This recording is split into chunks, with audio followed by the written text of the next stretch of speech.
Welcome back to the Crochet Crowd. I'm your host Mikey. Today we're going to work on the Parquet Blanket. This is an exclusive pattern on Joann.com. In the link and the more information of this video, I'll direct you right to the written instructions if you want it. Today I'm going to show you the ins and outs of making this very simplistic pattern. So in today's pattern I'm going to show you how to make their squares. They're just double crochet and the yarn is doing all the work. So all the fancy stuff you see is actually the yarn, and it's Bernat Baby Bundle or Home Bundle.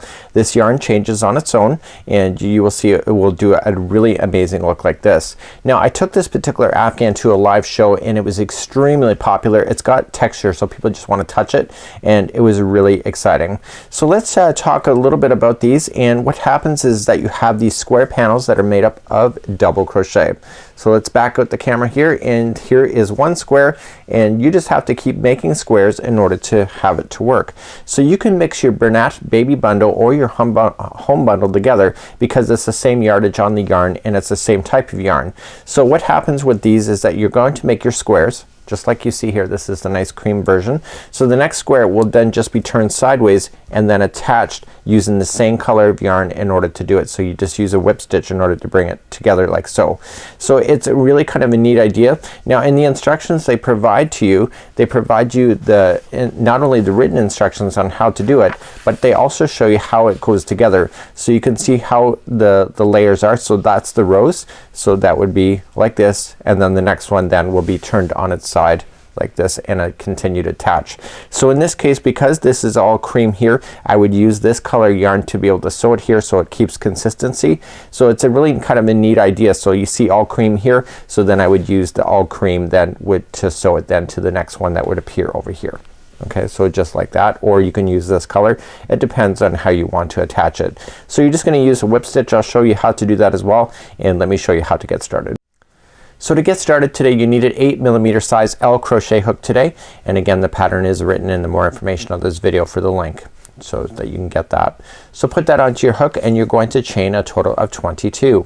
So you just go 1, 2, 3, 4, 5, 6, 7, 8, 9, 10, 11, 12, 13, 14, 15, 16, 17, 18, 19, 20, 21, and 22. So now that you have your 22 on here, all you just have to do now is go 4 chain from the hook. So 1, 2, 3, turn it over and just make sure that you get 2 strands that left on top, 1 strand on the bottom, and I want you just to double crochet into that 4th chain. So just like that. Okay, so moving along down, make sure you get 2 strands on top and 1 on the bottom, and just double crochet yourself all across this chain. So just open it up and just go right into the spot, and you're just gonna double crochet like that, and it's just really quite easy. So you're gonna go back all the way across your line, and I'll see you at the end of your chain.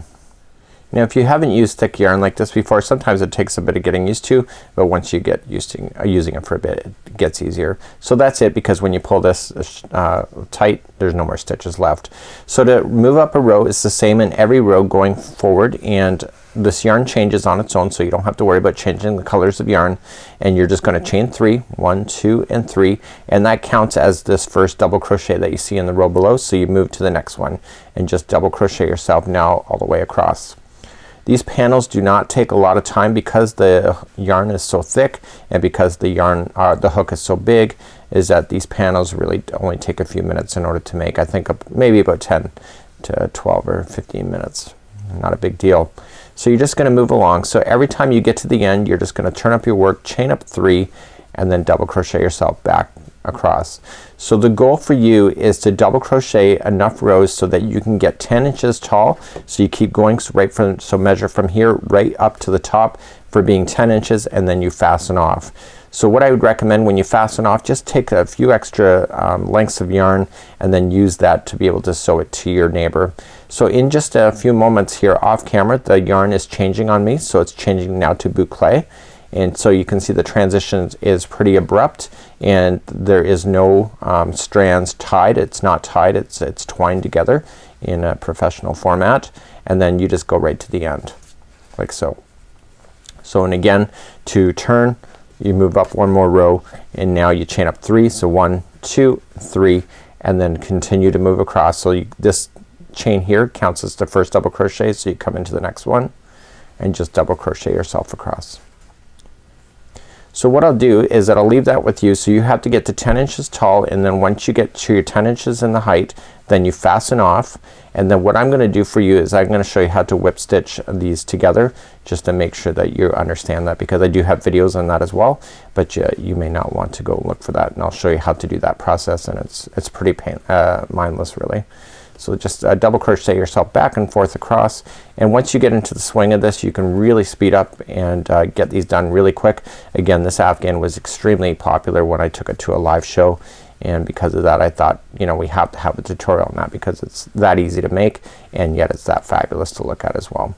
So let's show you how to put your squares together once you get your 10 inches in height done, and then I'll go from there. So when you get to your 10 inches tall, you're just gonna fasten off, and you got some choices now.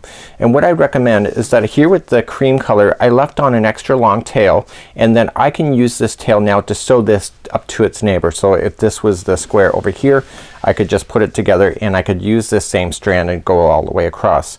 Now you just have to just make sure you kind of pull on it and just get it to shape to the right size. You know, because they've got different types of yarn. You got chunky, they've got the blanket, you got boucle, and you got pipsqueak. Sometimes it will look like it's out of alignment, but it's fine. So what you want to do is that I would recommend leaving an extra long tail. So let's just go back and put it like this. So I should have left an extra long tail then for this blue, but I didn't because I was doing some sample work. So what you can just do is grab the same color yarn and just tie a slip knot, or put a slip knot on one side. So what you can just do is take this yarn now, and you're gonna go onto the outside, go right into the stitches. There's stitches right across this layer here. There's only sides of rows here. So go across, so just pull it through, but don't pull it all the way through. You want to keep this slip knot here, and you want to go all the way through like this and leave that loop there, and then just go to the matching one on the other side like so. So just put it through and then come back. So just pull it through, but when you come back, I want you to put it through this loop, and then that will lock that strand permanently together. Okay, so just pull it nice and snug. And so all you're just gonna do now is move to the next stitch here, and then you just want to equally space on the rows. So this tail, just leave it down on top just like this, and you go to the next section here. So just have to eye it up just to make it look good. Come across and just move the strand up over top so it gets all this wonderful stuff trapped into position.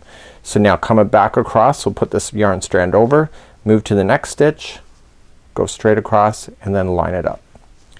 So your goal is to keep an eye on where this edge is gonna be on this side. So if you all of a sudden start seeing it and it's looking like this, you know you're gonna be out of alignment. So you just come across, come down to the next stitch, and then jump across to the other project, and then come back like that. Okay, once you have these strands buried in long enough, you can just simply trim those out, and then you just continue to move along. So it's getting started is always kind of the pain, but once you get those tails buried in, you're good to go. So you just keep on moving across and keeping everything in alignment like so. So you want to use the same colored yarn that you're using to join. So I could have either used the white on this side, or I could have used the boucle on this side to go and do it. See, and the white is not the same kind of strand all the way through, so I'm choosing to use the yarn where this is more solid. It's the same yarn moving across. So what I'll do is I'll get to the end of the row here, and I'll show you how to be able to finish this off. So what I would do is probably sew as you go. It would just be a lot easier for you, because then you have this particular strand of yarns that you're working with. So when you're using this yarn, you may not always finish off with the boucle or this particular color, so you might want to consider sewing it as you go. So you can see the sewing process really does not take long when you go to do it. And I'm aligning it pretty easily without much thought. Like, look. So that's actually kind of neat. And that's kind of a fluke in some way, I have to tell you though. So I have to come across, and coming right to the end. Almost stabbed myself there. So this is a yarn strand, so I'm gonna lay that down on top and get that stuck underneath as well. So it's one last thing I have to worry about. So if you lay it down, this strand that I'm currently working with will go right up over top. So once you're into the outside like so, I'm gonna get rid of this yarn strand while I'm here. So once you're into the outside, this strand was a little bit too short for me. Okay, so what I want to do is that I want to make sure that I go in and out of the work 3 times. So I can just go into the same color of yarn. So 1, right? And then I come back in the other direction for 2. And this yarn is a little short for me. I should have left it a little bit longer. So 2, and then what I'll do is I'll go back in for a 3rd time. 3rd time's a charm. Your project can never stretch in 3 directions at one time, so this yarn strand will never fall out on you. So you then go in for a 3rd time. That's it. So now you can just simply trim your work. So that just kind of worked out. And so therefore you have a nice join here, and then every time you finish off a square, then you want to join it to your neighbor just like so, and the other side should look just as good. See, like that. So that's how you join your yarn, and this is the Parquet Blanket, and you'll see it will look really amazing if you have the colors playing off each other just like you do here. So until next time, I'm Mikey on behalf of the Crochet Crowd as well as Joanne.com. We'll see you again real soon. Bye bye.